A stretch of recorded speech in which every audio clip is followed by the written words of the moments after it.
허락하신 하나님의 말씀은 이사야서 10장 20절로 34절까지 말씀입니다. 그날에 이스라엘의 남은 자와 야곱 족속의 피난한 자들이 다시는 자기를 친 자를 의지하지 아니하고 이스라엘의 거룩하시니 여호와를 진실하게 의지하리니 남은 자 곧 야곱의 남은 자가 능하신 하나님께로 돌아올 것이라. 이스라엘이여, 내 백성이 바다의 모래 같을지라도 남은 자만 돌아오리니 넘치는 공의로 파멸이 걱정되었음이라. 이미 작정된 파멸을 주 만군의 여호와께서 온 세계 중에 끝까지 행하시리라. 그러므로 주 만군의 여호와께서 이르시되, 시온에 거주하는 내 백성들아, 아수르가 애굽이 한 것처럼 막대기로 너를 때리며 몽둥이를 들어 너를 칠지라도 그를 두려워하지 말라. 내가 오래지 아니하여 내게는 분을 그치고 그들은 내 진노로 멸하리라 하시도다. 만군의 여호와께서 채찍을 들어 그를 치시되 오레파 위에서 미디안을 쳐 죽이신 것 같이 하실 것이며, 막대기를 드시되 바다를 향하여 애굽에서 하신 것 같이 하실 것이라.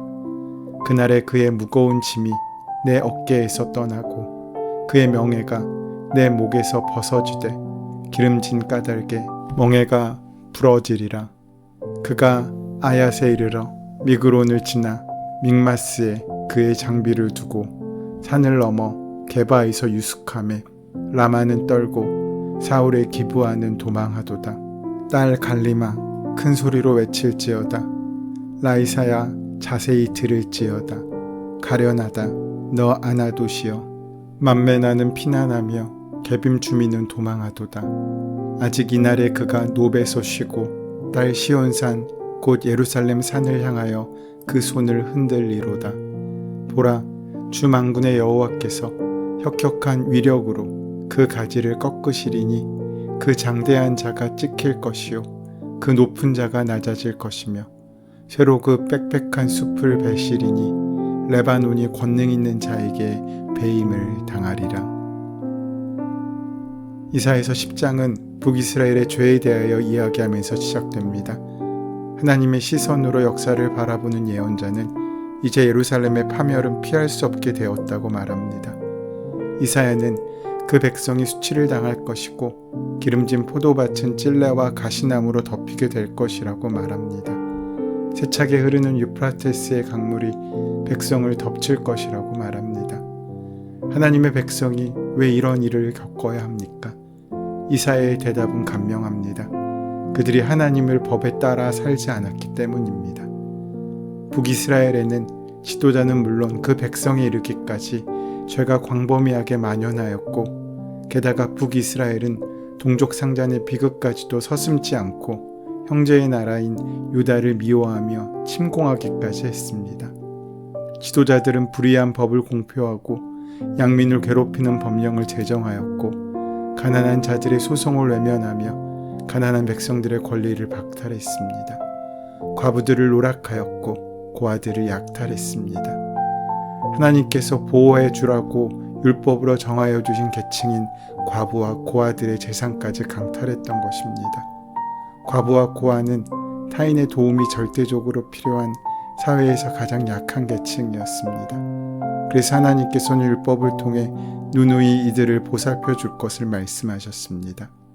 그런데 선민으로 하나님의 택한 백성이 된 그들이 하나님의 말씀을 외면하고 자기의 이익을 채우기에 급급한 인생을 살게 되었기에 그들은 하나님의 정의에 가까워지는 것이 아닌 불의에 가까운 삶을 살게 된 것입니다.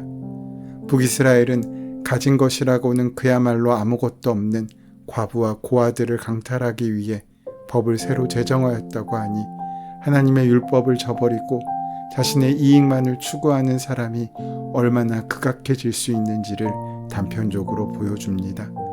하나님께서는 북이스라엘의 이러한 만행에 진노하셨고 심판을 경고하셨습니다.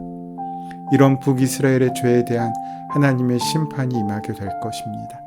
그 당시 아수르 제국의 위세는 하늘을 찌를 듯 했습니다.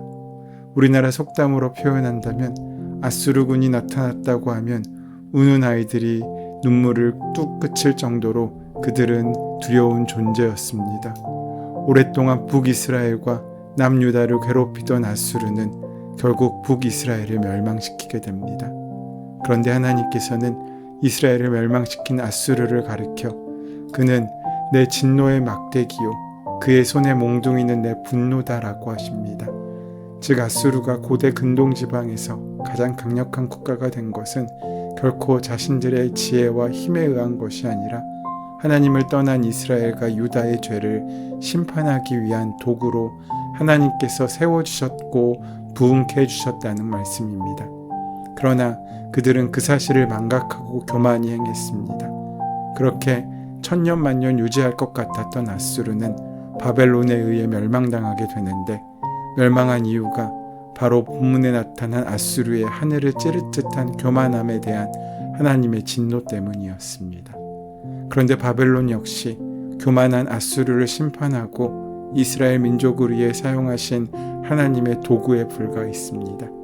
즉 이 땅의 모든 권세는 하나님의 섭리 아래 있다는 사실을 오늘 본문은 밝혀주고 있는 것입니다. 따라서 하나님의 뜻을 멸시하고 교만한 사람들의 성공과 번영을 질시하거나 부러워할 필요가 없습니다. 그들은 자신의 부귀와 명성을 자신의 지혜와 힘으로 이루었다고 스스로 영광에 도취되었지만 이들의 성공과 번영은 극히 일시적인 것이기 때문입니다. 그들은 자신도 모르는 사이에 하나님의 도구로 사용되고 있음에도 이를 깨닫지 못하고 오히려 스스로에 대한 자만과 교만에 휩싸이게 되지만 결국 이들은 스스로 파놓은 웅덩이에 빠지는 우를 범하게 됩니다. 이 모든 것이 결국 하나님의 경륜입니다. 우리는 겪을 것을 겪어내는 수밖에 없습니다. 지나가야 할 길, 건너가야 할 곳은 반드시 지나갈 수밖에 없습니다. 하나님은 우리가 걸어갈 광야길을 제거해 주시는 분이 아니십니다. 그 길을 걸어갈 힘을 주시는 분이십니다. 때로 우리가 만나는 고난은 더러 풀무불이 되어 우리 속에 있던 불순물을 태워 맑고 순수한 것을 드러내게 만들어주기도 합니다. 우리는 그저 근본만 붙잡고 있으면 됩니다. 어려운 때일수록 근본을 붙들고 살아야 합니다. 바람이 흔들릴 때 더욱 단단하게 깊이 뿌리내리는 나무처럼 살아야 합니다. 바람이 불 때 집을 짓는 새들처럼 살아야 합니다. 축정이는 걸러내고 알맹이를 찾아야 합니다. 어려운 일을 만날 때마다 우리는 어찌할 바를 몰라 허둥거립니다. 그래서 임시방편의 해결책을 찾기 일쑤입니다. 하지만 위기일수록 근본을 살펴야 합니다. 이사야는 외세를 의존하지 말고 하나님을 의지하라고 말합니다. 그런데 사람들은 이러한 예언자의 외침에 귀 기울이지 않았습니다. 왜 그렇습니까? 만일 평화로운 시절이라면 아멘하고 고개를 끄덕일 수도 있었겠지만 그들은 그 급박한 시점에 무슨 뜬구름 잡는 이야기냐고 비웃으며 외면했습니다. 적들의 위협은 매우 구체적이고 급박함에 비해 하나님의 도움은 너무 먼데 또 나중의 일인 것 같았기 때문입니다. 우리라고 해도 어쩔 수 없었을 것입니다. 하지만 예언자들은 사람들에게 근거 없는 낙관만을 말하지 않습니다. 그 위기가 고통 없이 끝날이라고 말하진 않습니다. 고통은 겪을 수밖에 없습니다. 하지만 그들이 잊지 말아야 할 것이 있습니다. 그 시련과 고통 너머에서 이미 하나님의 구원이 시작되고 있다는 사실 말입니다. 이사야는 두려움에 떨고 있는 백성들에게 남은 자가 돌아올 것이라고 말합니다. 남은 자는 그루터기 같은 이들입니다. 밑동까지 잘려나가도 뿌리가 남아있는 한 그 나무는 결코 죽은 것이 아닙니다. 봄이 내면 그 그루터기에 새싹이 돋아납니다. 이것이 생명의 기적입니다. 산길을 걷다가 유난히 마음에 가는 것은 허리가 부러지듯 꺾인 나무에 새순이 돋아나고 있는 모습을 볼 때입니다. 이스라엘 역사에도 이런 남은 자들이 있었습니다. 그들은 어떤 사람입니까? 그들은 이사야 33장 15절 말씀에 말하는 것처럼 의롭게 사는 사람, 정직하게 말하는 사람, 권세를 부려 가난한 사람의 재산을 착취하는 일은 아예 생각하지도 않는 사람, 뇌물을 거절하는 사람, 살인자의 음모에 귀를 막는 사람, 악을 꾀하는 것을 보지 않으려고 눈을 감는 사람입니다. 어떻게 보면 이렇게 사는 삶이 마땅한 도리임에도 불구하고 이대로 사는 사람들을 찾아보기는 쉽지 않습니다. 오히려 이런 삶을 살아가는 사람들을 불편해합니다. 하지만 하나님은 바로 이런 그루터기 같은 남은 사람들을 통해 하나님의 새로운 역사를 시작하십니다. 힘 있는 자들을 의지하지 않고 주님만을 진심으로 의지하는 사람, 그야말로 묵은 상처에서 돋아나는 새살 같은 존재들입니다. 들리지 않고 보이지 않는다고 없는 것이 아닙니다. 희망은 그렇게 자라납니다. 본래 희망은 아주 작은 가능성을 말합니다. 희망이라는 말은 바랄 희자에 드물 희자를 바꾸어 쓸 수도 있습니다. 바랄 수 없을 때 바라는 것, 그것이 믿음이지 않습니까? 믿음은 우리가 바라는 것을 이루어가는 것이고 눈에 보이지 않는 것을 꿰뚫어 보는 것입니다. 우리는 하나님의 마음을 굳게 붙잡고 살아가는 남은 자들로 부름받은 사람들입니다. 하나님의 뜻은 결코 파멸에 있지 않고 새로운 시작을 위한 희망으로 이어집니다. 유다 백성들은 아수르를 통해 하나님의 심판을 받게 될 것입니다. 하지만 그것은 완전한 멸절이 아닙니다. 분명 남은 자들이 있다고 하나님께서 말씀해 주고 계십니다.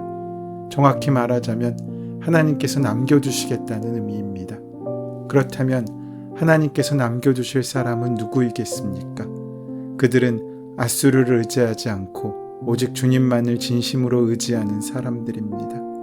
당장 눈에 보이는 세상의 힘이 아니라 육신의 눈에는 보이지 않지만 역사를 주관하고 계신 하나님을 믿음으로, 그 믿음의 눈으로 바라보는 사람, 오롯이 주님을 향한 믿음을 삶의 그릇토기로 삼고 살아가는 사람, 그 사람을 하나님께서 남겨주시고 남아있게 하신다고 약속하고 있으신 것입니다. 우리는 하나님의 징표로 부름받은 사람들입니다. 하나님을 나타내는 하나님의 표적으로 선택받은 사람들입니다. 표적이 갈대처럼 흔들리면 표적으로서 기능을 할 수 없습니다. 요동하지 않고 그 자리에 굳건히 서 있어야 방향을 가리키는 표적으로, 증거로 그 역할을 감당할 수 있습니다.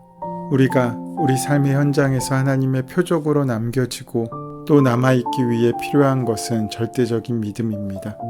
주님만을 의지하는 절대적 믿음입니다. 그런 절대적인 믿음으로 우리가 우리의 삶의 현장에 서서 하나님을 바라보며 살아갈 때 하나님께서 우리를 하나님의 표적으로 남겨두시고 남아있게 하십니다. 결국 그런 우리를 통해 문 영혼들이 하나님께로 돌아오게 되는 하나님의 구원의 역사가 일어나게 됩니다. 북이스라엘은 아수르에 멸망당하게 될 것이지만 남유다는 그 경우가 다릅니다. 비록 아수르에 의해 고통을 겪게 될 것이지만 전멸하진 않습니다. 절대 믿음의 소유자들은 남아있게 되는 것입니다. 이제 하나님의 진노는 아수르를 향하게 됩니다. 이전까지는 그들이 하나님의 채찍으로 쓰임받았지만 이제는 그 채찍이 오히려 그들을 향하게 되는 것입니다. 하나님께서 아수르를 꺾으시고 마치 나무를 베어버리듯이 아수르를 베어버리시겠다고 말씀하십니다. 당시 아수르군은 규모에서나 전력상으로나 지상 최고의 군대였습니다. 하지만 그럼에도 그들은 힘없이 꺾어지고 배임을 당하게 될 것입니다. 왜냐하면 절대 주권자이신 하나님의 심판을 그들도 피할 수 없기 때문입니다. 그렇게 주님께서 정하신 날이 올 것입니다. 지금은 견디기 힘들 만큼 괴로울지라도 주님께서 정하신 그날이 있습니다. 그날이 오면 무거운 짐이 우리 어깨에서 떠나고 멍에가 벗겨질 것입니다. 죄를 짓고 하나님이 기뻐하지 않는 일을 계속 자행하면 결국 하나님의 심판 아래 놓입니다. 하지만 진실되게 하나님을 의지하고 끝까지 견디는 자에게 그루터기처럼 남은 자들을 다시 일으켜 세워주셔서 하나님께서는 당신의 나라로 이끄십니다. 우리에게 필요한 것은 세상의 헛된 힘이나 능력이 아니라 하나님을 향한 믿음입니다. 하나님께서는 오늘 우리를 당신을 나타내는 표적으로 이 땅에 남겨주시고 세워주셨습니다. 그 남은 자로서의 삶의 사명을 감당하며 복된 삶의 열매가 되는 귀한 은혜를 경험하고 나누고 누리는 여러분의 하루가 되시기를 소원하고 축원합니다. 은혜의 주님, 주께서 정하신 때 남은 자로 진실되고 하나님을 의뢰하며 살 수 있도록 영원한 생명과 구원의 기쁨을 누릴 수 있도록 인도하여 주시옵소서. 예수님의 이름으로 기도드립니다. 아멘. 이제 오늘 이 아침 우리에게 허락하신 오늘 본문의 말씀이 지금 나에게 말씀하고자 원하시는 하나님의 말씀으로 들려지기 위하여 본문의 말씀을 깊이 묵상하시고 함께 기도하는 시간 가지도록 하겠습니다. 함께 기도합니다.